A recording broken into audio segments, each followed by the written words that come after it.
Have you ever had one of those days where your body just starts moving, tapping a toe, swaying your shoulders, almost like it has a mind of its own?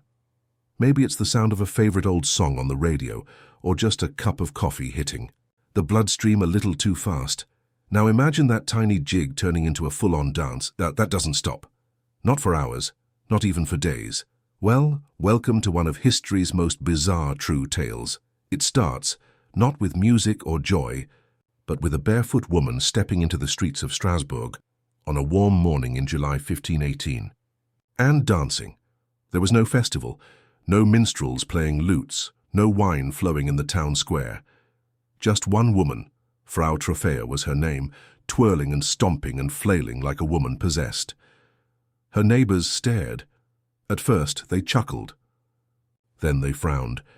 And as the day wore on and the sun began to set and she kept going, people started to worry. Strasbourg in those days wasn't a place where folks were used to public displays of, well, anything. Modesty, piety, and hard work were the mood of the time. But by the end of the week, a handful of other townsfolk had joined her. By the end of the month, over 400 people were dancing in the streets, day and night, collapsing from exhaustion, some even dropping dead. Now you might be thinking, surely there must be some explanation for this strange outburst. Some scientific cause, spoiled food maybe, or a case of mass hysteria, and you wouldn't be alone in wondering. For over 5 centuries, historians, doctors, and curious minds have been trying to answer the same question. What made a town dance itself to death? But before we get too deep into the possible reasons, let's linger here a while, back in 1518, when all of this began. Picture it with me. Strasbourg was a bustling medieval city, perched along the Rhine River, part of what we now call France, but then part of the Holy Roman Empire. Its cobbled streets echoed with the clatter of hooves and the clang of church bells. The townspeople, most of them peasants and traders, lived in tight wooden homes with thatched roofs and tiny smoky hearths. Life was hard. The recent harvests had failed. A plague had passed through just a few years earlier. And the world, well, it felt a little off-kilter. Frau Trophäa's dance, to the weary eyes of her neighbors, might have seemed like madness, or maybe even divine punishment. But here's the thing, nobody stopped her. In fact, once more people joined in. The local authorities, in a moment of stunning medieval logic, decided the best course of action was to encourage it. Yes, they cleared space in the town square, hired musicians, even built a stage, so the dancers could get it all out of their system, and get it out they did. Some flailed with tears in their eyes. Others screamed verses of prayers between twirls. A few seemed to smile in a daze as if caught in a trance. Their feet bled, their legs swelled, but still, they danced. Now, I know what you're thinking. This sounds more like a grim fairy tale than real history, but believe it or not, the dancing plague of 1518 is a well-documented phenomenon.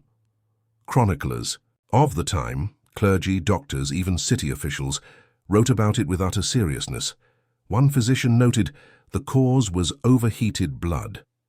Another claimed it was a punishment for sin, meted out by none other than St. Vitus himself, the patron saint of dancers and epileptics. It's easy to laugh now, with our modern minds and medical knowledge. But can you imagine being there, watching your neighbor or your spouse twitch and whirl for hours on end, unable to stop?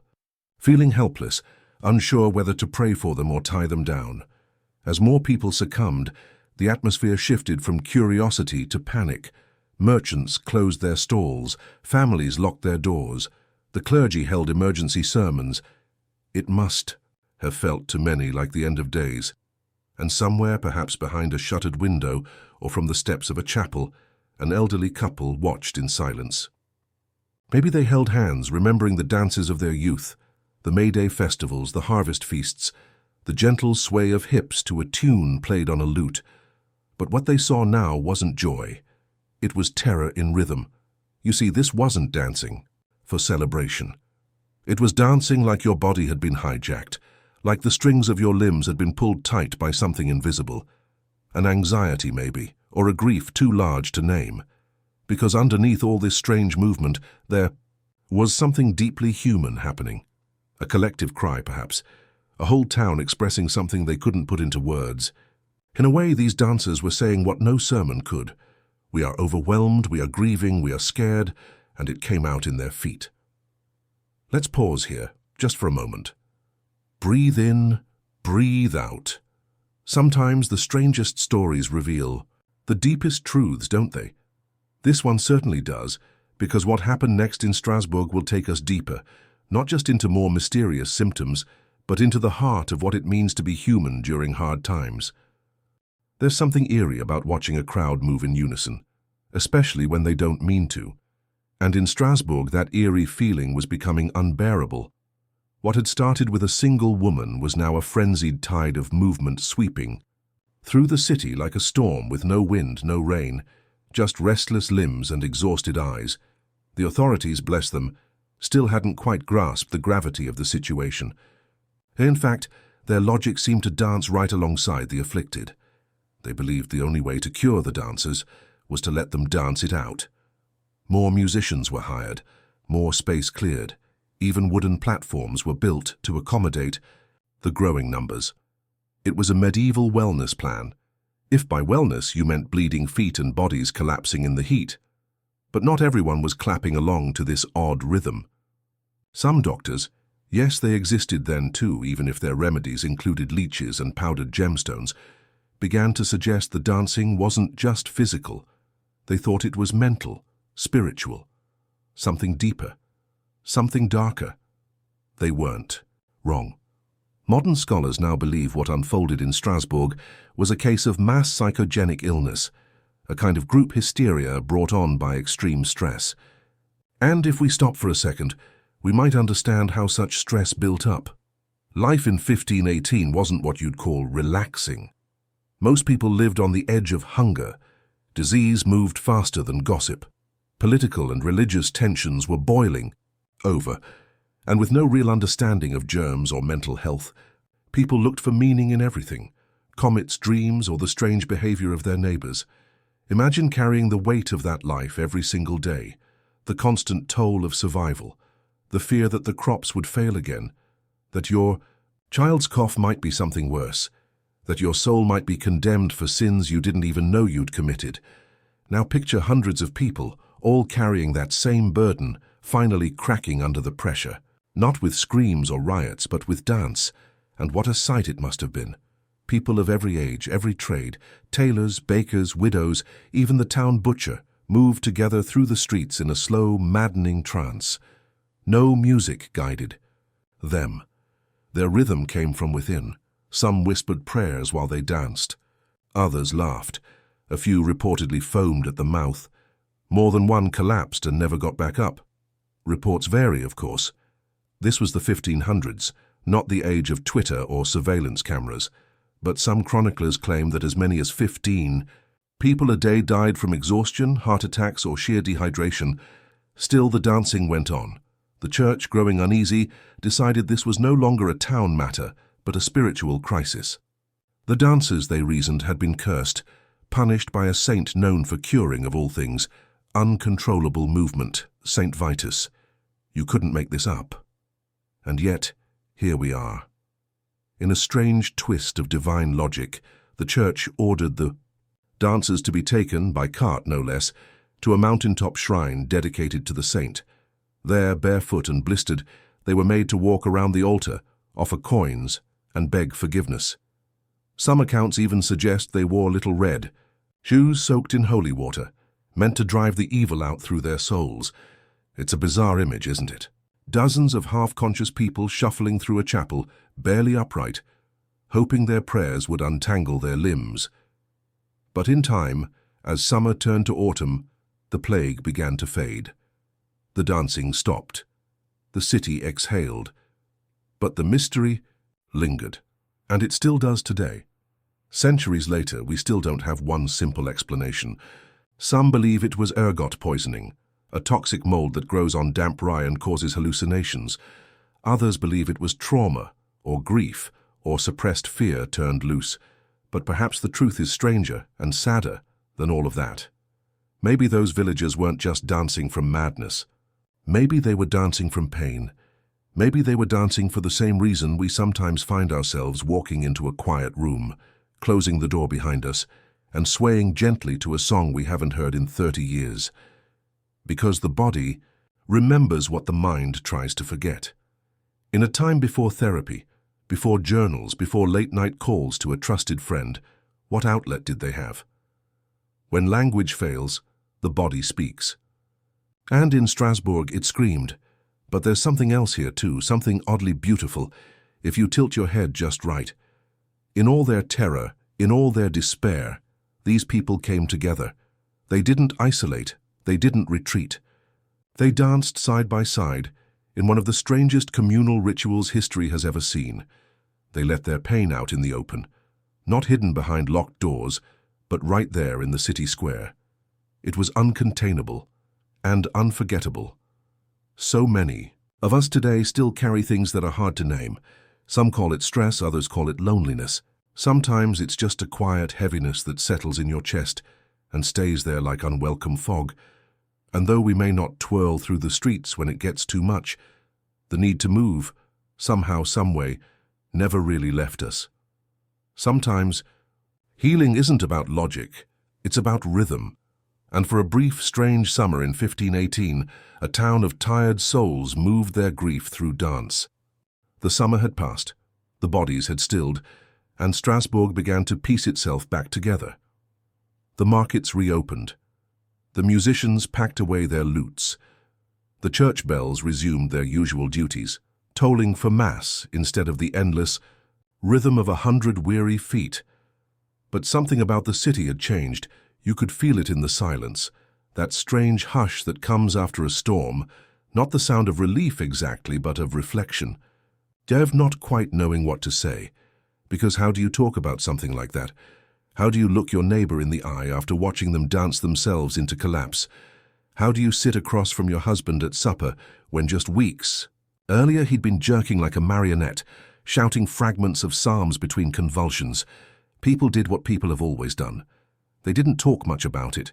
They let it slip quietly into rumor, into story, eventually into legend. And yet the dancing plague of 1518 was far from the only strange event of its kind. Believe it or not, there were other outbreaks of dancing mania throughout medieval Europe.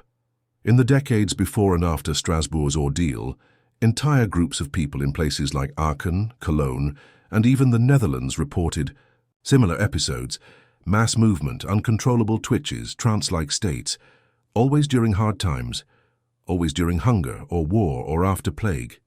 It makes you wonder, doesn't it, whether this was a kind of pattern, a symptom of something deeper, something under the skin, not just of the dancers, but of the society they lived in. Modern scholars talk a lot about something called collective trauma. It's what happens when entire communities go through something terrible together: war, disaster, loss. The grief doesn't disappear when the event ends. It seeps in, it waits. And if there's no outlet, no ritual, no space to grieve properly, it finds its own way out. Sometimes that looks like art or prayer. Sometimes it's protest. And sometimes, apparently, it looks like hundreds of exhausted villagers flailing through a town square in unison. Now, you might be wondering, how could that many people just lose control? Couldn't they just stop? But that's the thing. When you're in the middle of something like this, when your mind believes you must move, when everyone around you is doing the same, when the world has already lost its balance, it doesn't feel like choice. It feels like gravity. Even today we see versions of this.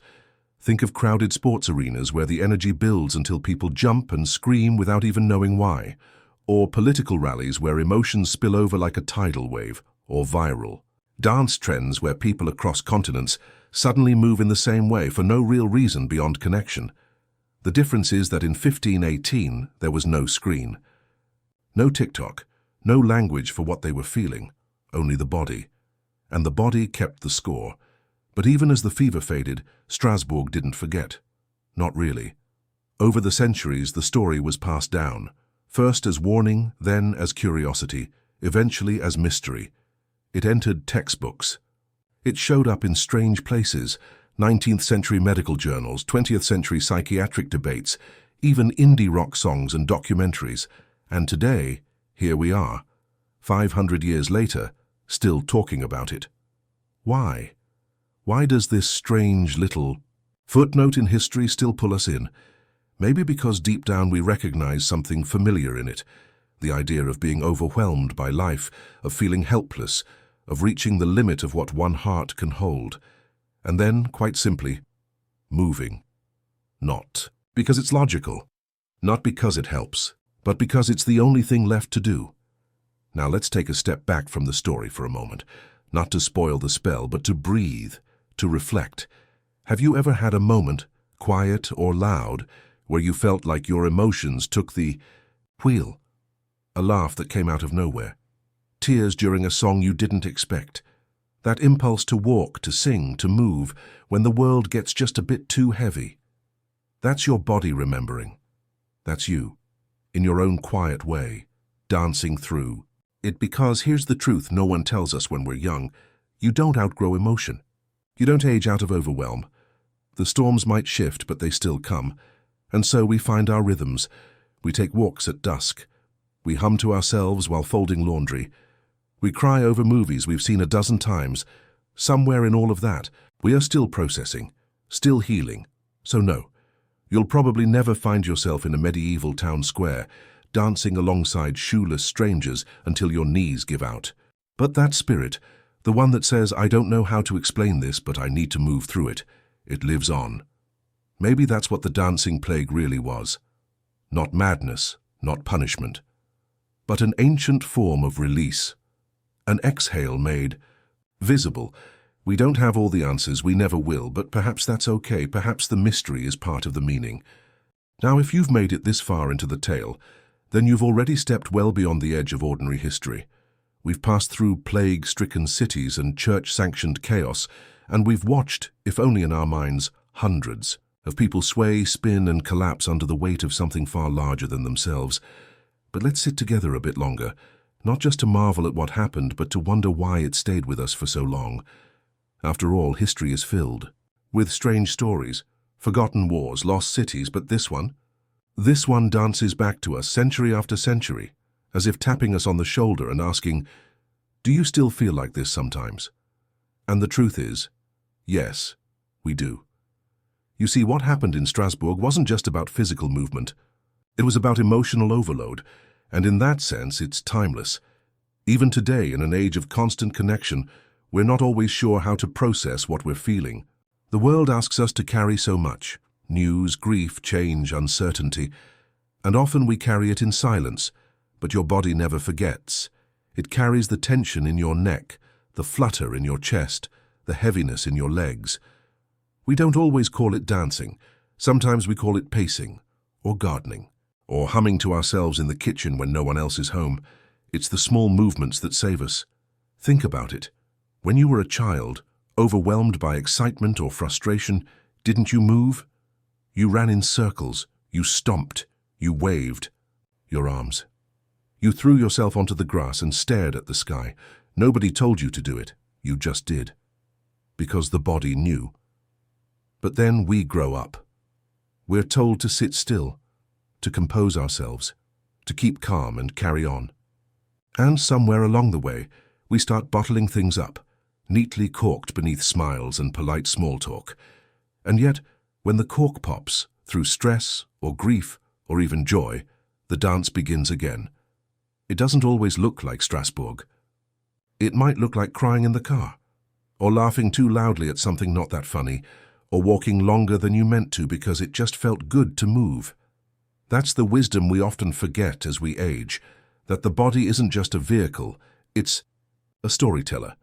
It holds the things we don't say out loud, and it remembers when we've had enough. The villagers of 1518 didn't have the language we do today. They didn't have therapists or TED Talks, but they had their bodies. And those bodies said quite clearly, something is wrong, and we need to let it out. And when we see it like that, the story becomes less absurd and more human. In fact, I'd argue that the dancing plague wasn't just a breakdown. It might have been a breakthrough. A community hit its limit.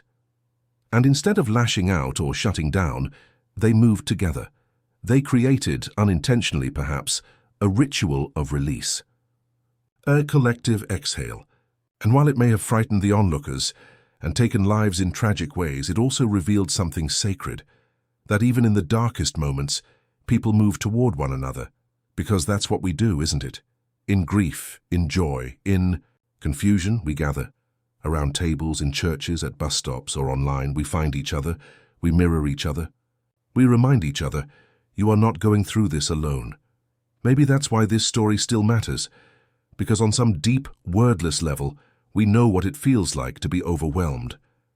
And we hope, just like the villagers of Strasbourg, that someone will see us, not as mad but as human, and maybe even join in the dance. So what do we take away from all this? Other than the fascinating facts and the macabre detail, what can a story like this offer to someone watching now, sitting in a quiet living room, maybe with a cup of tea in hand, wondering why a 500-year-old mystery matters at all? I'll tell you what I think. I think it reminds us that healing doesn't always look tidy, that sometimes the things that make us feel better look strange to others, that joy and grief, madness and meaning aren't always far apart. And perhaps, most importantly, it reminds us to move, not just literally, though a little dance in the kitchen never hurt, but emotionally, spiritually, to keep moving forward, to let life flow through us instead of getting stuck inside. We don't need to wait for a breakdown to let something out. We can speak, sing, cry, laugh, stretch, move. We can be our own ritual, our own release.